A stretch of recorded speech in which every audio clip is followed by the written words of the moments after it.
ওই আমি করি না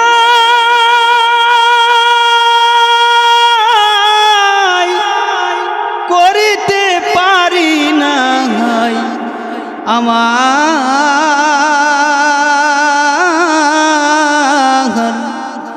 পিতা মাতার কেদম করিও আমার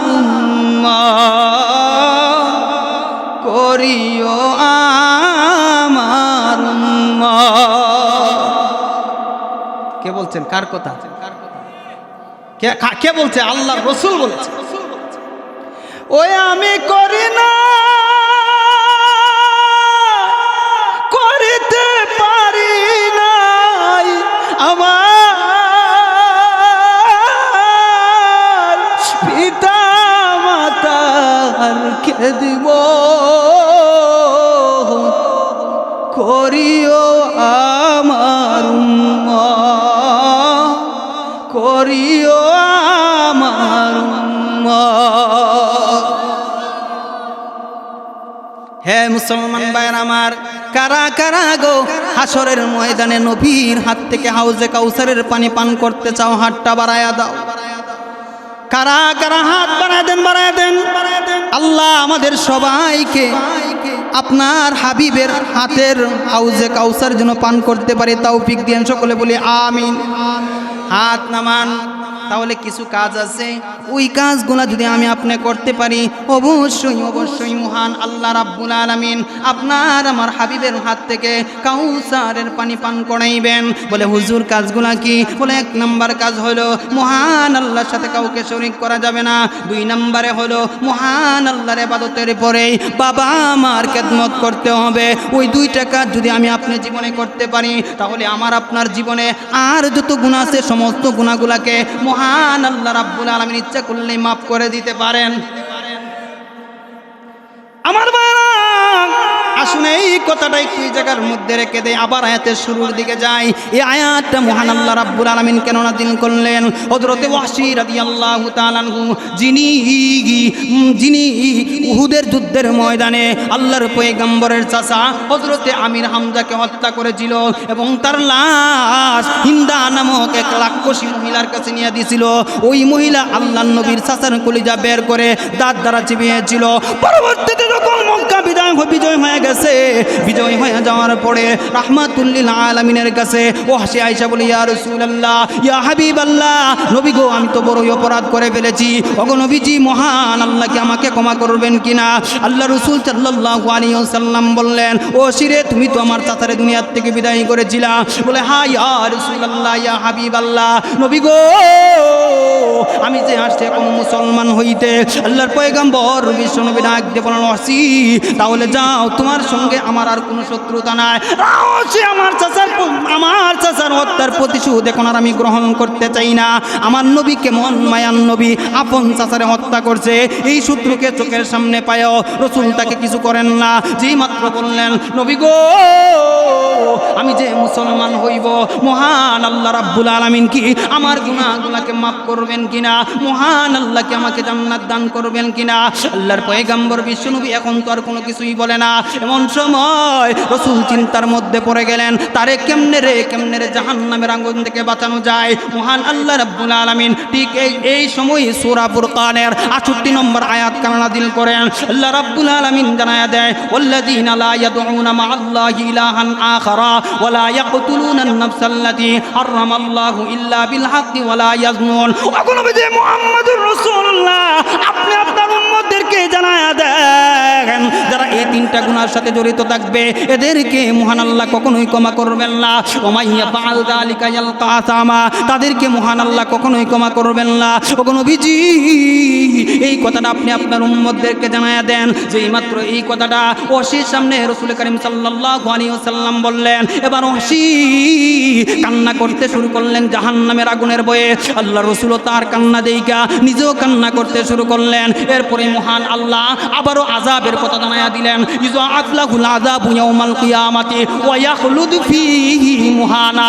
ওগো নবীজি এই কথাটা জানায়া দেন, যারা এই তিনটা গুনাহ করবে মহান আল্লাহ রাব্বুল আলামিন তাদের শাস্তিকে দ্বিগুণ বানায়া দিবেন। এই কথাটাও মহান আল্লাহ জানায়া দিলেন। ওয়াসি তো আরো কান্না শুরু করতে লাগলেন।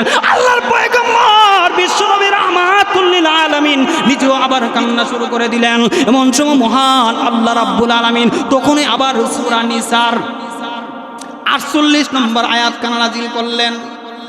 এর আগে আবার এই কথাটা বললেন, তবে শুনেন নবী গো, কান্না কইরেন না, শুনেন, ইল্লা মান তাবা, তবে যারা ঈমান আনবে, সঠিকভাবে তওবা করে ঈমান আনবে, ওয়া আমিলা, ইল্লা মান তাবা ওয়া আমানা ওয়া আমিলা আমালান সালিহা, তওবা করবে তারপরে নতুন করে ঈমান আনবে এবং সব সময় নেক আমলের কাজে জড়িত থাকবে, ফাউলাইকা মাআল্লাযিম ফাউলাইকা ইউবাদদিলুল্লাহু সাইয়্যাতিহিম হাসানাত। মহান আল্লাহ তাদের অতীতের গুনাহগুলোকে maaf করে দিয়া মহান আল্লাহ তাদের সমস্ত গুনার বদলা নেক আমল দ্বারা পূর্ণ করে দিবেন।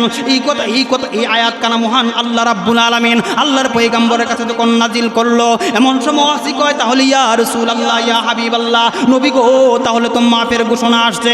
তাহলে বোঝা গেল আমি যদি অতীতের গুনার জন্য ক্ষমা প্রার্থী হয়, তাওবা করি, ঈমান আনি, নেক আমলের কাজে সব সময় নিজের জড়ায় রাখি, তাহলে মহান আল্লাহ আমাকে মাফ করে দিবেন। আল্লাহ রাসূল বলে, হ্যাঁ মহান আল্লাহ হয়তো তোমাকে মাফ করে দিবেন। অচিনাতে বলেন, ইয়া রাসূলুল্লাহ, ইয়া হাবিবাল্লাহ, নবী গো, মহান আল্লাহ তো বলছেন সব সময় নেক আমলের কাজে লাইগা থাকার জন্য। যদি হঠাৎ করে নেক আমল থেকে পিছনে পড়িয়া যায়, তাহলে তো আবার জাহান্নামের আগুনের মধ্যে জ্বলতে হবে। আবার ওয়াহশী রাদিয়াল্লাহু তাআলা আনহু কান্না শুরু করে দিলেন। এমন সময় মহান আল্লাহ রাব্বুল আলামিন সূরা নিসার 48 নম্বর আয়াত কানা নাযিল করলেন। এই আয়াতের মধ্যে মহান আল্লাহ ওয়াহশীর জন্য স্পেশালি জানায়া দিলেন, ইন্নাল্লাহা লা ইয়াগফিরু আইয়ুশরাকা বিহি ওয়া ইয়াগফিরু মা দুনা যালিকা লিমান ইয়াশা। মহান আল্লাহ রাব্বুল আলামিনের সাথে যারা শরীক করবে তাদেরকে মহান আল্লাহ কখনোই মাফ করবেন না, তাদেরকে মহান আল্লাহ কখনোই ক্ষমা করবেন না। শিরিক করার পরে, খাঁটিভাবে তওবা করার পরে, ঈমান আনার পরে নেক আমলের মধ্যে লাগিয়া থাকার কথা, এগুলা যদি ভঙ্গ করে ফেলে, আবার যদি নতুন করে শিরিক করে, মহান আল্লাহ তাকে আর ক্ষমা করবেন না, তার ক্ষমার আর কোনো সিস্টেম বাকি থাকবে না।